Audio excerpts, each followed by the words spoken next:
તમે વિચાર કરો સાહેબ કે ભગવાન જો વિભીષણ જેવા રાક્ષસને અપનાવી શકતા, વિભીષણ જ્યારે રામની આગળ આવ્યો ત્યારે બધા વાંદરાઓને ભગવાન પૂછે છે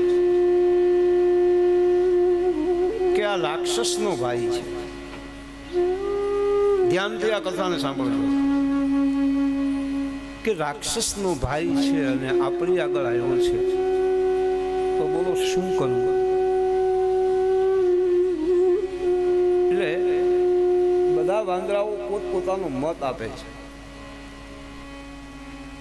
અંગદજીએ કહ્યું કે મહારાજ, આપણે એને બાંધીને લાવવો જોઈએ.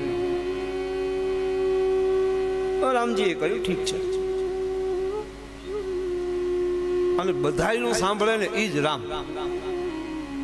રામ બધાયનું સાંભળે. અંગદજીએ કહ્યું કે મહારાજ, મને એમ લાગે છે કે આપણે એને બાંધીને લાવવું જોઈએ. રામજીએ કહ્યું ઠીક છે. સુગ્રીવે કહ્યું તારી શું ઈચ્છા છે, તું શું કહેવા માંગે છે? એટલે સુગ્રીવે કહ્યું કે મહારાજ, જો મારી વાત માનતા હો તો મને એમ લાગે છે કે આ રાક્ષસનો ભાઈ છે અને મહારાજ એ આપણો ભેદ લેવા આવ્યો. તો એક કામ કરીએ, શું કે આપણે એને બંદી બનાવી દઈએ.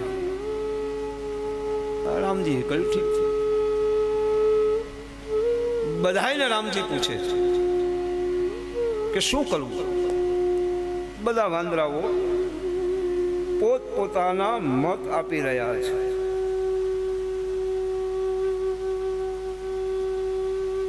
જાંબુવંતને પૂછ્યું કે તમે શું કહેવા માંગો છો? એટલે જાંબુવંતે કહ્યું મહારાજ, આપણે એક કામ કરીએ. શું? કે હું એને મારો મિત્ર બનાવી અને એને સુંદર ભોજન કરાવું અને મારા સારું સારું હું જમાડું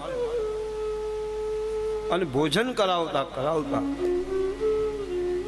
હું એના પેટની વાત જાણી લઉં.